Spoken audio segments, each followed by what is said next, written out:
بسم اللہ الرحمن الرحیم۔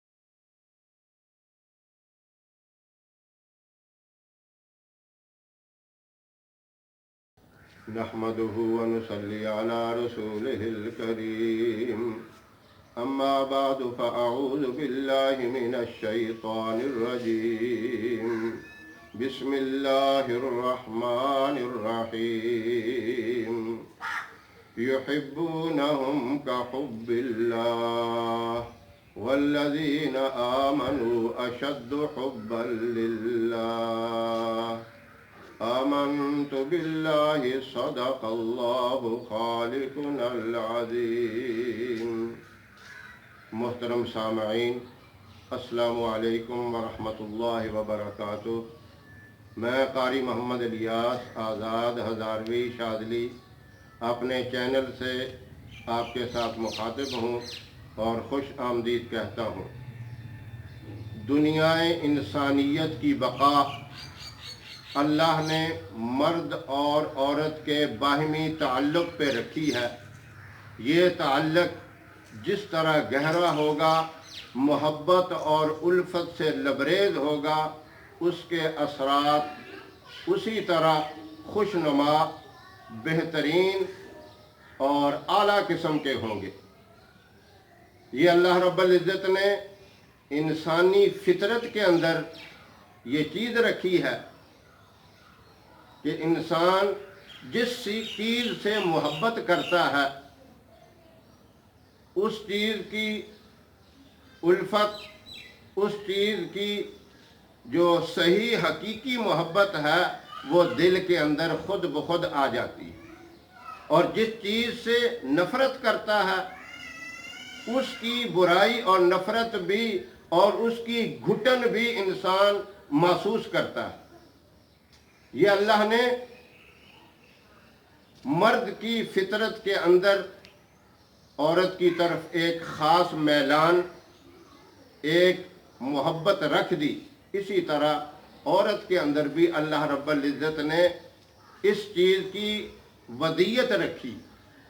اب یہ ایسا تعلق ہے جس سے انسانی وجود کی بقا قیامت تک باقی رہنی ہے، اور یہ اللہ کو اتنا پسند ہے کہ آپ صلی اللہ علیہ وسلم نے فرمایا، جب دونوں میاں بیوی آپس میں محبت سے گفتگو کرتے ہیں اور ایک دوسرے کو دیکھ کر مسکراتے ہیں تو اللہ بھی اس پر خوش ہوتے ہیں اور اللہ خود بھی مسکراتے ہیں۔ یہ ایسی محبت ہے جو انسان کو دنیا کے اندر بھی کامیاب کرتی ہے اور آخرت کے اندر بھی۔ دنیا میں کیا؟ سب سے پہلا اثر اس کا اپنی اولاد کے اوپر، بچوں کے اوپر پڑتا ہے اگر ازدواجی زندگی خوشگوار، اور اس کے بعد اپنے خاندان پر اور پورے معاشرے پر، اور جس بستی میں، جس جگہ اور جس محلے اور شہر میں رہتا ہے، اس کے اوپر بھی اس کا اثر پڑتا ہے۔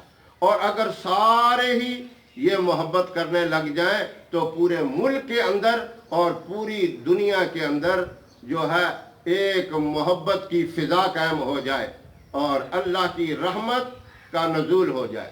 اللہ نے اپنے محبوب صلی اللہ علیہ وسلم کی زبان مبارک سے حسین منظر پیش کیا کہ وہ مقام عطا کر دیا عورت کو، اور مرد کے لیے بھی کہا کہ وہ مرد بہت ہی اللہ کے نزدیک محبوب ہوگا جو عورت کے ناز نخرے کو بھی برداشت کرے، اس کی غلطیوں کے اوپر بھی پردہ ڈالے، ستار اللہ کی صفت ہے جو بندے کی غلطی پر پردہ ڈالتا ہے، اللہ قیامت کے دن اس کی غلطیوں کے اوپر پردہ ڈالیں گے۔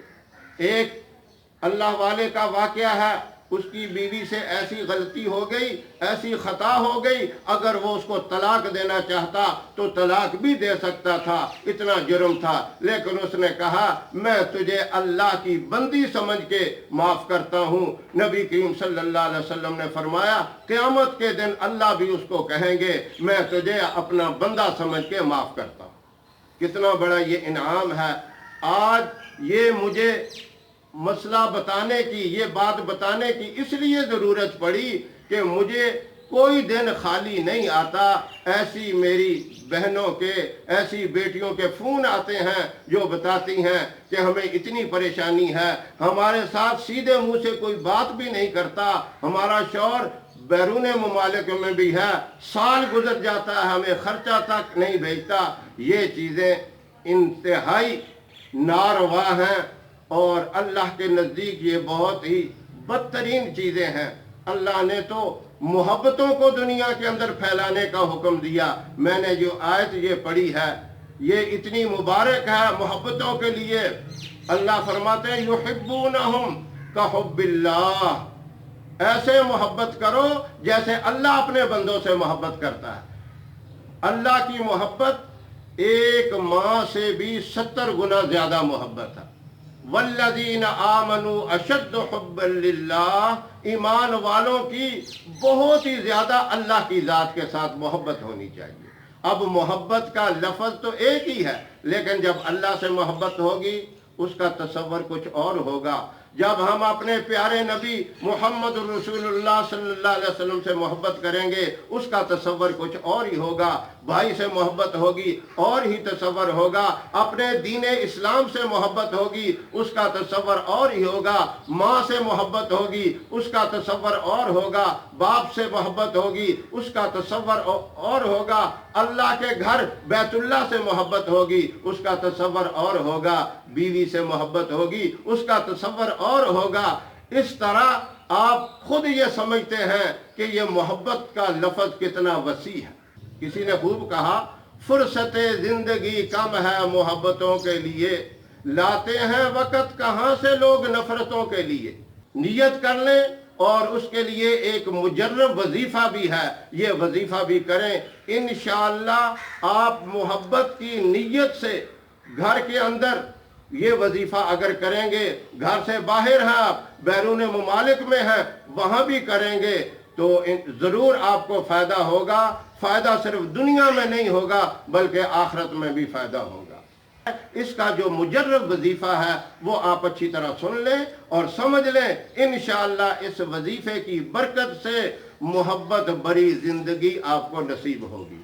یحبونہم کحب اللہ والذین آمنوا اشد حبا للہ، یہ آیات مبارکہ آپ نے 313 مرتبہ پڑھ کر کھانے پر دم کر کے یہ پورے گھر کے افراد ایک دسترخوان پہ بیٹھ کر سنت کے مطابق کھائیں۔ اور اگر آپ گھر میں نہیں ہیں، باہر دوسرے ملک کے اندر ہیں یا اپنے ملک میں ہی دور دراز ہیں تو پھر یہ 313 مرتبہ پڑھ کر اپنے پورے گھر کا تصور کر کے پھونک مار دیں، انشاءاللہ اسی طرح آپ کو فائدہ ہوگا۔ وظیفہ دوبارہ سن لیں، یحبونہم کحب اللہ والذین آمنوا اشد حبا للہ، اس کو آپ کھانے کے اوپر دم کر کے اکٹھے گھر کے تمام افراد بیٹھ کر کھائیں۔ یہ اکٹھے بیٹھ کر کھانا بھی سنت ہے، سنت پہ بھی عمل ہو جائے گا اور آپ کا یہ وظیفہ بھی کام کرے گا۔ کھانے کے علاوہ آپ کسی بھی میٹھی چیز پر 313 مرتبہ پڑھ کے دم کر کے سارے کھا لیں، انشاءاللہ آپ کو بہت بڑا فائدہ دنیا کے اندر اور آخرت کے اندر ہوگا۔ بچے نیک اور صالح ہوں گے، معاشرے پر، بچوں پر، پورے خاندان پر اس کا بہترین اثر پڑے گا۔ یہ وظیفہ رمضان المبارک میں اگر کیا جائے تو اس کا زیادہ فائدہ ہوگا۔ اس کے علاوہ 11 مہینوں میں بھی آپ کر سکتے ہیں، لیکن رمضان المبارک میں فائدہ بہت زیادہ ہے، ہر نیکی 70 گنا بڑھ جاتی ہے۔ اور دعائیں اللہ قبول فرماتے ہیں، اس لیے فائدہ زیادہ ہوگا، بلکہ میں تو کہتا ہوں اس کو اپنی زندگی کا معمول بنا لیں تاکہ نفرتیں قدورتیں ختم ہو جائے، محبت بری زندگی عام ہو جائے۔ اللہ نے جس طرح مردوں کے لیے یہ حقوق اور یہ فرائض بتائے، اسی طرح عورتوں کے لیے بھی حکم ہے۔ ماں باپ کی بھی جہاں فرما برداری ہے وہاں اپنے شوہر کی بھی اتنی فرما بردار بنے۔ آپ نے فرمایا کہ اگر سجدہ کسی کے لیے جائز ہوتا میں عورت کو حکم دیتا اپنے خامند کو سجدہ کرے، لیکن سجدہ اللہ کے سوا کسی کے لیے جائز نہیں ہے، تو اتنا مقام خامند کا بھی بتا دیا۔ عورت بھی خیال کرے، مرد بھی خیال کرے، اور میری بھی یہ دعا ہے اللہ آپ کو پاکیزہ نورانی زندگی نصیب فرمائے۔ یہ وظیفہ صرف جائز کاموں کے لیے، جائز محبت حاصل کرنے کے لیے کیا جائے، اگر کوئی ناجائز کرے گا اس کے نقصان کا وہ خود ذمہ دار ہوگا۔